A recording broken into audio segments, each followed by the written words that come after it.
continuación, el tema de Pseudomonas aeruginosa, elaborado por el Laboratorio de Microbiología y Parasitología de la Facultad de Medicina y Cirugía de la UAP. Hablemos de la Pseudomonas aeruginosa.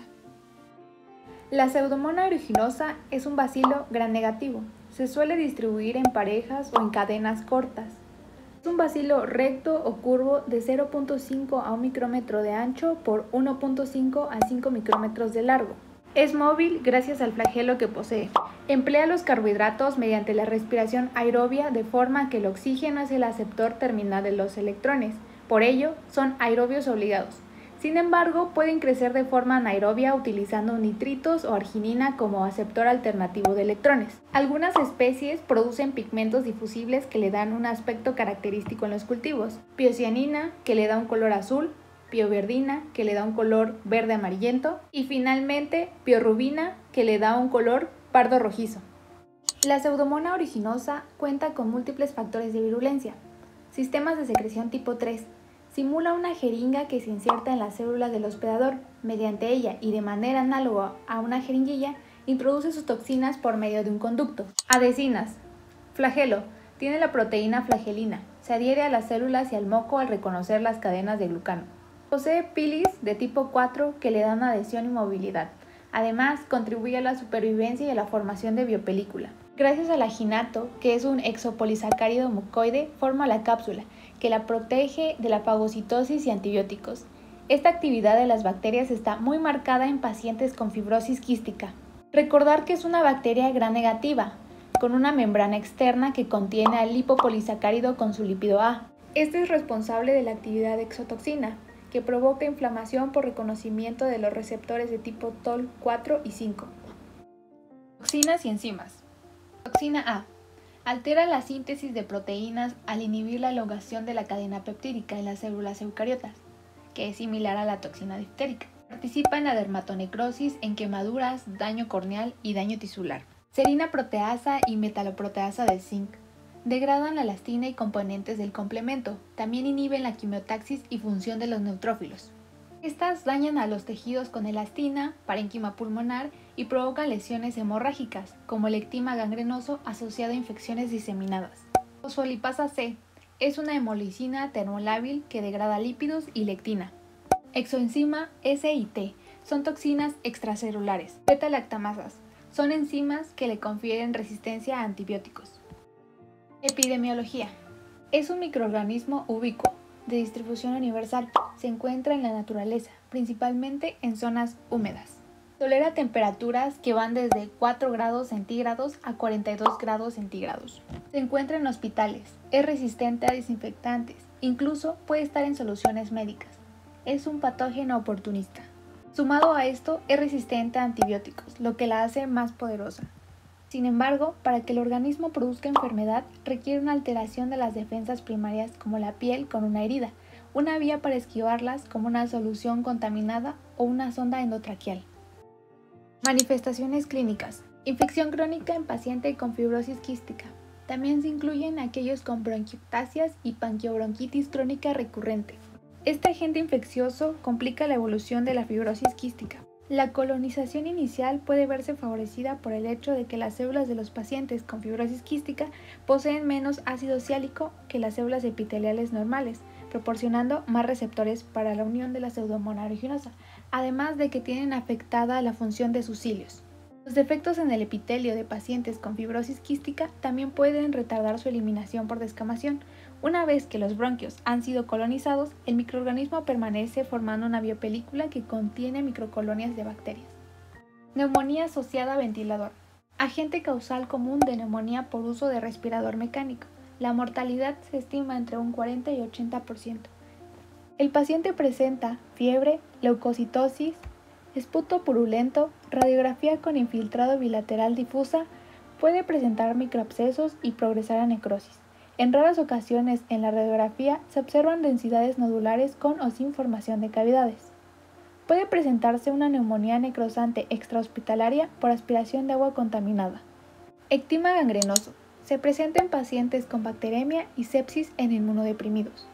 La evolución es de aproximadamente 12 a 18 horas.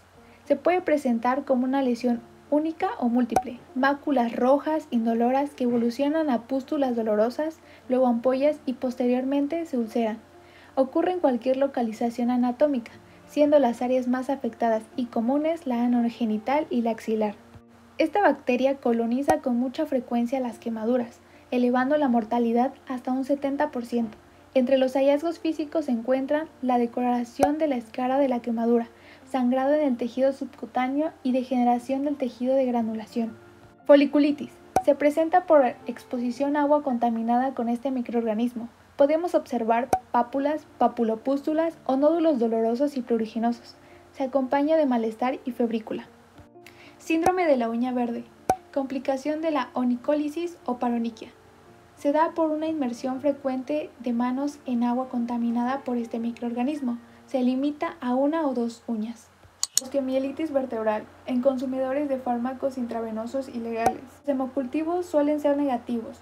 Son positivos solo si se acompaña de endocarditis. También se presenta en personas de edad avanzada con una infección de vías urinarias. Artritis séptica esternoclavicular. En consumidores de fármacos intravenosos ilegales, con o sin endocarditis. La radiografía simple muestra la afección ósea o articular. Osteomielitis del pie, comúnmente en niños. Se da por una lesión en este. El paciente presenta dolor en todo el pie. Hay celulitis en el sitio de la punción, dolor con palpación profunda en la herida. El hemocultivo sale negativo. La infección ocular puede ser por inoculación directa o por traumatismos o lesiones superficiales por lentes de contacto. Queratitis y úlceras corneales. La queratitis puede progresar en 48 horas a opacificación, perforación y ceguera. Endoftalmitis, consecutiva a una bacteremia. Se desarrolla en el transcurso de horas. Es fulminante. Hay un dolor intenso, quemosis, disminución de la agudeza visual, uveitis anterior, afección del vitrio y panoftalmitis. Infección óptica. Otitis externa o oído de nadador. Como su nombre lo indica, se presenta en nadadores o en residentes de climas húmedos. Entre los signos y síntomas encontramos edema, picazón, secreción purulenta y dolor a la exploración. Otitis externa maligna o necrosante. Se presenta en pacientes inmunodeprimidos. Hay disminución de la agudeza auditiva, otalgia intensa e incapacitante, dolor en el pabellón auricular y conducto externo, con tejido de granulación y exudado.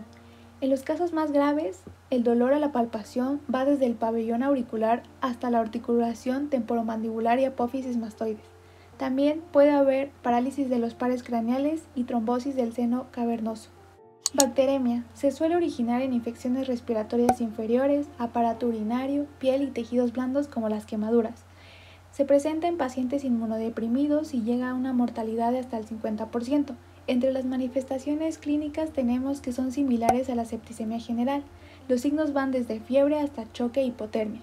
El ictema gangrenoso es el único punto de diferenciación en pacientes con neutropenia o SIDA, que son lesiones pequeñas a grandes, dolorosas, eritematosas y maculopapulares con bordes irregulares al inicio rosadas y posteriormente púrpuras para ser finalmente negruzcas y necróticas. Endocarditis. En individuos consumidores de fármacos intravenosos con alguna valvulopatía concomitante, o en aquellas personas con lesiones valvulares previas por inyección de materiales extraños y en sujetos con válvulas protésicas.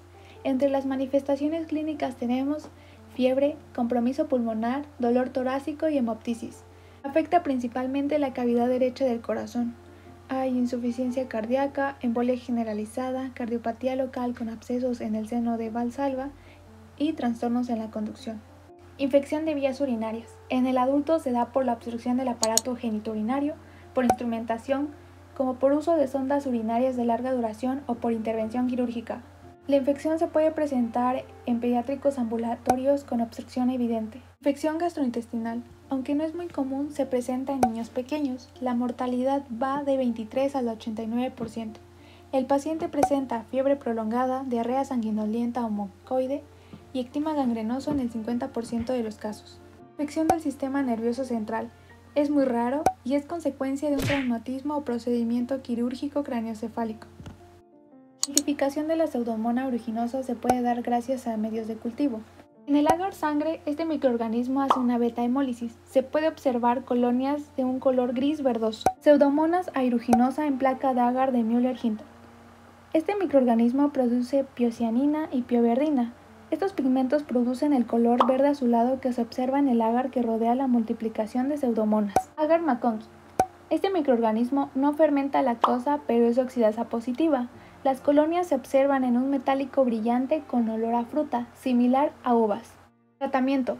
Se recomienda hacer un antibiograma, ya que como se mencionó anteriormente, la Pseudomonas aeruginosa posee beta-lactamasas que le confieren resistencia a los antibióticos.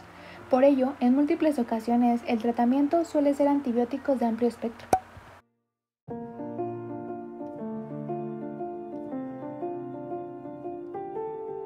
Esperamos que hayan disfrutado este video tanto como nosotros. Gracias.